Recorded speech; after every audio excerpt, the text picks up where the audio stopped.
ম্যাচের আগে match prediction এবং ম্যাচ নিয়ে কথা বলতে গেলে আমাদের সাথে আজকে যুক্ত রয়েছে দানিলু ফার্স্ট চয়েস প্রেডিকশন 3-1 গোল কিন্তু উদ্বোধনী ম্যাচে ব্রাজিল আনবিটেন।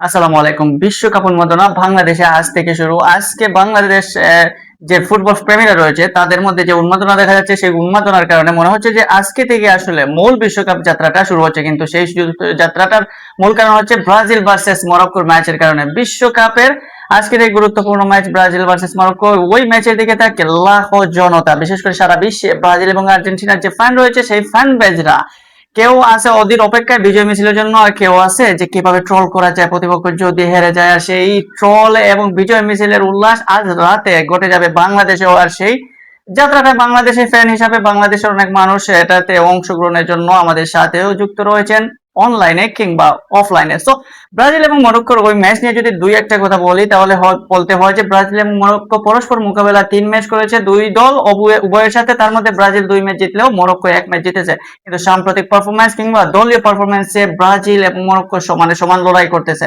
মরক্কো এই মুহূর্তে যদি দেখেন তাহলে বিশ্বব্যাপী তার যে ফ্যান বেজ তৈরি হয়েছে, সেই ফ্যান বেজের কারণে আলাদা একটা নজর ফুটবল দুনিয়ার তাদের দিকে, এবং সেই কারণে ব্রাজিলের সাথে আজকের ম্যাচটা দারুণ একটা জমজমাট এবং টাটকা একদম লড়াই করার মতো একটা ম্যাচ হতে যাচ্ছে। তবে সেই ম্যাচের আগে ম্যাচ প্রেডিকশন এবং ম্যাচ নিয়ে কথা বলতে গেলে আমাদের সাথে আজকে যুক্ত রয়েছেন সুদূর দুবাই প্রবাসী ব্রাজিলিয়ান ফ্যান, ব্রাজিলিয়ান বলতো মাসুদ আহমেদ মেহেদী। তো তার কাছ থেকে জানতে পারবো আমরা যে ব্রাজিল এবং মরক্কোর ম্যাচ নিয়ে তার ভাবনা। সো আমরা যেহেতু আজকে সিলেটি মানুষ, তো শুদ্ধ ভাষার সাথে আমরা কিছুটা সিলেটি মিক্স করবো যাতে ভিডিওটার সৌন্দর্য আরো বাড়ে, এবং সিলেটি ফ্যান যারা তারাও যাতে বিষয়টা এনজয় করে এবং যারা সিলেটের বাইরে রয়েছে তারাও সিলেটি ভাষা সম্পর্কে যারা কিছুটা হলেও ধারণা রাখতে পারে। তো দেখতে থাকুন আমাদের এই শোটা।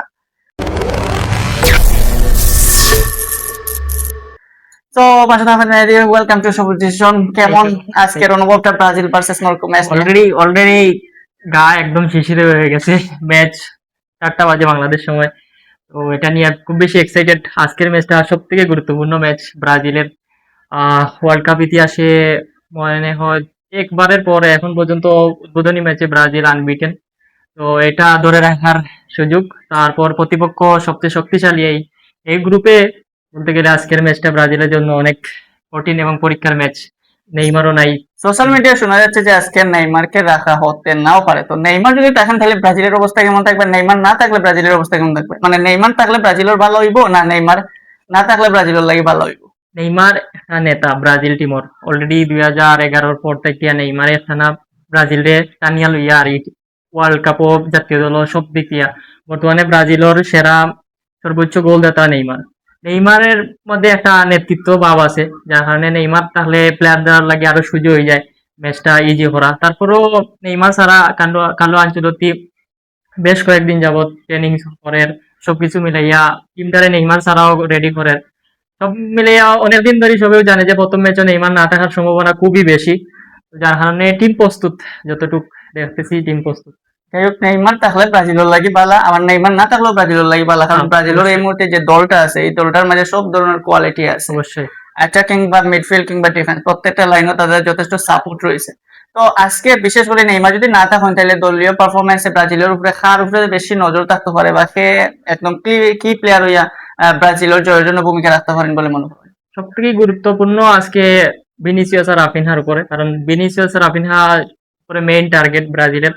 ডিফেন্স লাইন মোটামুটি আমরা দুই সাইডে ফুল ব্যাক একটু দুর্বল, তারপরে মিডিলে কাসেমেরো ব্রুনো গোমারেস যথেষ্ট ফর্মে আছে। তো জাতীয় দলে ইয়া ভিনিসিয়াস আর রাফিনহার পারফিউম করার মেইন সময় এখন। তো দেখা যাক ভিনিসিয়াস আর রাফিনহা কেমন পারফর্ম করে। এই দুইজন থেকে একজন জ্বলে উঠলে ব্রাজিলের ম্যাচটা ইজি হয়ে যাবে একদম।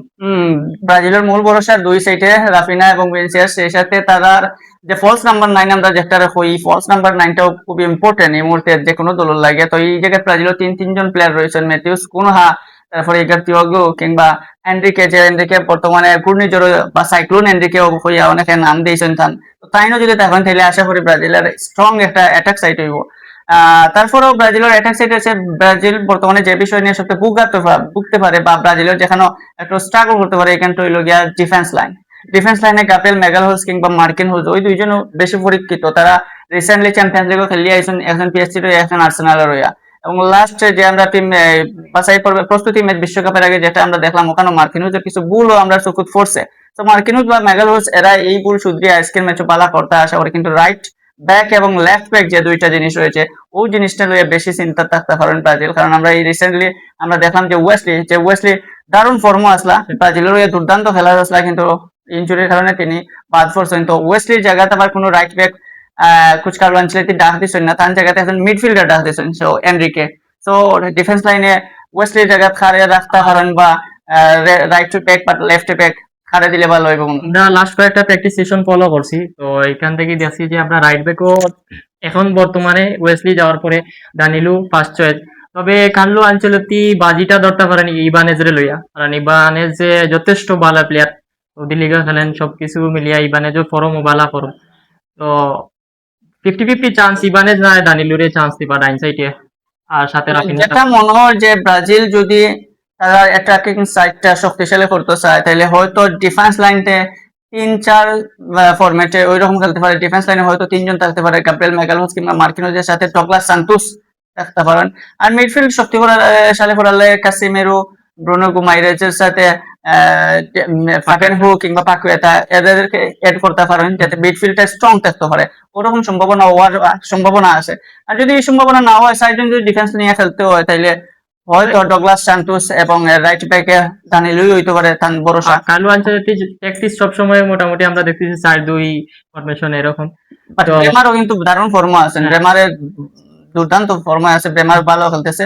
ব্রেমারও জায়গা হইবে কিনা এটা নিশ্চিত না, বাট সাবস্টিটিউট হিসাবে হয়তো সুযোগ পেলেও পেতে পারেন। সো এটাই হচ্ছে ব্রাজিলের অবস্থান। সো ব্রাজিলের এই অবস্থার পর এখন সংকেত বলতে পারেন যে ব্রাজিল জিতবে না হারবে।